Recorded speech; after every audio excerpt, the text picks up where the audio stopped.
मित्रों नमस्कार, मैं मुकेश ओदैनिया सीधे बोल में आप सभी का स्वागत करते हैं।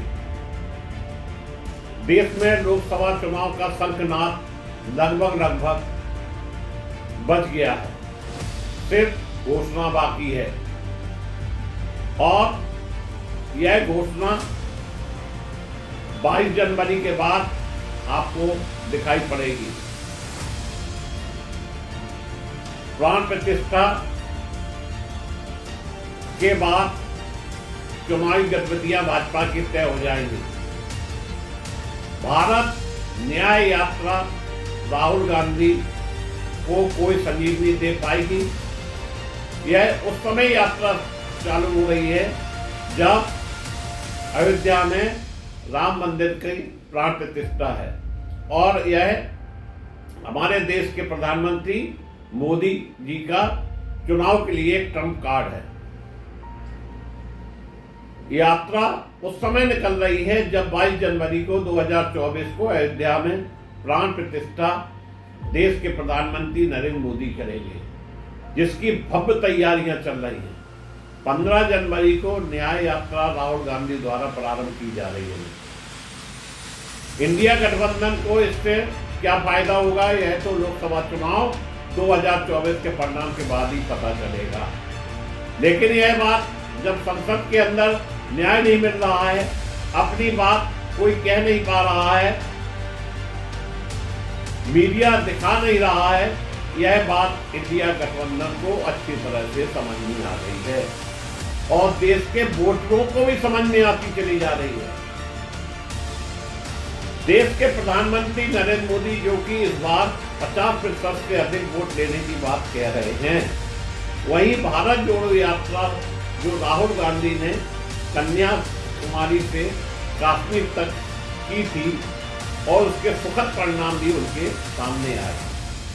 मित्रों, मौजूदा समय में आसाम, मेघालय, पश्चिम बंगाल, बिहार, गुजरात से होते हुए महाराष्ट्र पहुंचेगी भारत न्याय यात्रा। यह भी वे राज्य हैं जहां कांग्रेस की अगुवाई वाले इंडिया गठबंधन की आगामी लोकसभा चुनाव में संभावनाएं बेहतर हो सकती हैं। कांग्रेस का मानना है कि राहुल गांधी की इस यात्रा से पूरे इंडिया गठबंधन समूह को लाभ होगा। लोकसभा चुनाव 2024 के ठीक पहले कांग्रेस ने भारत में यात्रा शुरू करने की घोषणा कर दी है। 14 जनवरी को कांग्रेस अध्यक्ष मल्लिकार्जुन खड़गे इस यात्रा को मणिपुर से रवाना करेंगे, जो 14 राज्यों से गुजरते हुए 20 मार्च को मुंबई में समाप्त होगी। मित्रों, यात्रा मणिपुर, आसाम, मेघालय, पश्चिम बंगाल, बिहार, गुजरात से होती हुई महाराष्ट्र पहुंचेगी। इस यात्रा में राहुल गांधी को भी राष्ट्रीय स्तर पर एक मजबूत लोकप्रियता नेता के रूप में उभरने में मदद मिल सकती है। कांग्रेस ने अपनी इस यात्रा को जो नाम दिया है वह अच्छा है। इसको लेकर जहां भाजपा में निश्चित रूप से बेचैनी, खलबली मची हुई है। हालांकि लोकसभा चुनाव 2024 हमारे देश के प्रधानमंत्री अयोध्या में जो कार्यक्रम हो रहा है और राम के सहारे ही वह चुनाव लड़ेंगे और इस 2024 में यही मुद्दा उनका विशेष रहेगा। इतना ही नहीं, राहुल गांधी का भविष्य इस यात्रा से जुड़ा हुआ है। अगर इस यात्रा में उन्हें लाभ होता है और वह मोदी सत्ता को रोकने में सफल हो सकते हैं तो यह बहुत बड़ी उपलब्धि होगी। लोगों को न्याय नहीं मिल रहा है, हमारे देश के प्रधानमंत्री को विपक्ष की चिंता नहीं है और चुनाव आयोग को भी चुनाव कराने का उन्होंने अलग तरीका खोज लिया है। जब सुप्रीम कोर्ट में इस तरह से चुनाव आयोग के लिए एक आदेश पारित किया था और जिसमें chief justice of supreme court एक विरोधी विपक्ष का नेता और एक सत्ता पक्ष का नेता रहेगा, तो यह आदेश निर्देश हमारे देश के प्रधानमंत्री को रास नहीं आया और उन्होंने इसका रास्ता ढूंढ लिया कि चुनाव आयोग को अपने हिसाब से फिट किया जाए तो देश चुनाव में अपने आप ही फिट हो जाएगा। संविधान में जो नए नए तरीके इस समय आ रहे हैं वो निश्चित रूप से देश को चौंकाने वाले हैं। ऐसे में चुनाव आयोग ठोस निर्णय नहीं दे सकता है। जिसकी लाठी उसकी भैंस तो कैसे देगा। यही वजह है कि अब देश में न्याय मांगने के लिए नई यात्रा शुभारंभ हो रही है। अगर 300 सीटों से कम लोकसभा में मोदी जी लाते हैं तो निश्चित रूप से इनका बिस्तर बोरिया बन जाएगा। और अगर राहुल गांधी की भारत न्याय यात्रा असफल रहती है और 55 लोकसभा सदस्य जो मौजूदा समय में हैं उनकी संख्या घटती है तो मतलब कांग्रेस खत्म। ऐसी परिस्थितियों में यह यात्रा कितनी कारगर होगी यह तो समय और परिस्थितियां ही बता सकती हैं। यह यात्रा 62 किलोमीटर की होगी। इम्फाल में कांग्रेस अध्यक्ष मल्लिकार्जुन खड़गे दिखाएंगे यात्रा को हरी झंडी। 28 दिसंबर को कांग्रेस की स्थापना दिवस पर इसमें तैयारियों पर जोर दिया जाएगा। महारैली इंडिया गठबंधन से भाजपा को जिन राज्यों में सबसे ज्यादा चुनौती मिल सकती है वे राज्य पश्चिम बंगाल, बिहार और महाराष्ट्र ही हो सकते हैं। दोस्तों, लोकसभा को लेकर देश के अंदर बहुत से सवाल उठ रहे हैं और हमारे देश की जनता को सोचना होगा क्योंकि राष्ट्र आपका है, किसी नेता की बकौती नहीं है। महाराष्ट्र में शरद पवार, पश्चिम बंगाल में ममता बनर्जी और बिहार में नीतीश कुमार से फायदा मिल सकता है। पश्चिम बंगाल की 42 सीटों में भाजपा ने पिछली बार 18 सीटों पर सफलता हासिल की थी, लेकिन जिस प्रकार पश्चिम बंगाल में विधानसभा चुनाव में पूरे विपक्ष ने मिलकर लड़ाई लड़ी और भाजपा को बड़ी बढ़त बनाने से रोक दिया, यदि उसी प्रकार गठबंधन लोकसभा में भी काम कर गया तो भाजपा के लिए अपनी पुरानी संख्या को बरकरार करना बड़ी चुनौती बन सकता है। राहुल गांधी की न्याय यात्रा ममता बनर्जी की ताकत बढ़ाने वाली और भाजपा की परेशानी बढ़ाने वाली हो सकती है।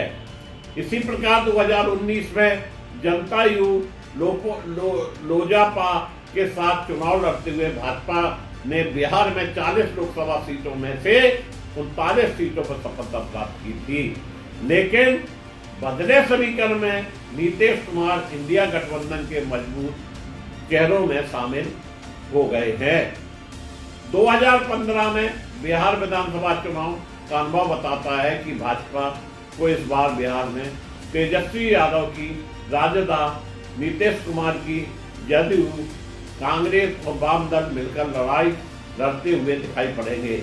ऐसे में बिहार में भी राहुल गांधी इंडिया गठबंधन की आवाज को मजबूती से लोगों तक पहुंचाने में मदद कर सकते हैं। मित्रों, 48 लोकसभा सीटों वाले महाराष्ट्र में पिछले चुनाव में भाजपा के साथ शिवसेना की ताकत थी, लेकिन नए समीकरण में उनके साथ कांग्रेस और एनसीपी की टूटू ही ताकत उनके साथ होगी।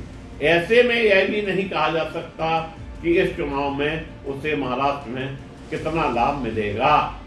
शिवसेना का वोटर एकनाथ शिंदे की बजाय उद्धव ठाकरे को वोट कर सकता है। इसी प्रकार एनसीपी के परंपरागत मतदाता शरद पवार के साथ एकजुट हो सकते हैं।